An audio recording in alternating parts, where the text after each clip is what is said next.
Hello అండి. ఎండలు మండిపోతున్నాయి కదా, మరి ఇంత వేడి ఎండలో ఒక చల్లటి మజ్జిగ తాగితే ప్రాణం వచ్చినట్లు ఉంటుంది కదండి.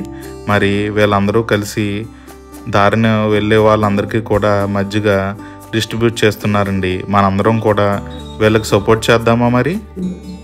అనపర్తి కెనాల్ రోడ్డు వద్ద బగలముఖి దేవి ఆలయం వద్ద బటర్ మిల్క్ ఈ ఎండాకాలము వల్ల ఇలా వెళ్ళే వాళ్ళందరికీ కూడా దాహాన్ని తీర్చడానికి బటర్ మిల్క్ ఇస్తూ ఉన్నారు. ఈరోజు మా మిత్రుడు వెంకటరెడ్డి అనబడే ఎమ్మెల్యే ఈ రోజున డొనేషన్ చేశారు. అలాగే ఎవరైనా సరే డొనేషన్ చేసి ఈ ఎండాకాలంలో ఒకళ్ళ దాహాన్ని తీర్చాలంటే మన మణికంఠ స్వామి నెంబరు ఇక్కడ కింద డిస్ప్లే చేస్తాను, కాల్ చేసి మీ డొనేషన్ ఇవ్వవలసిందిగా కోరుచున్నాం.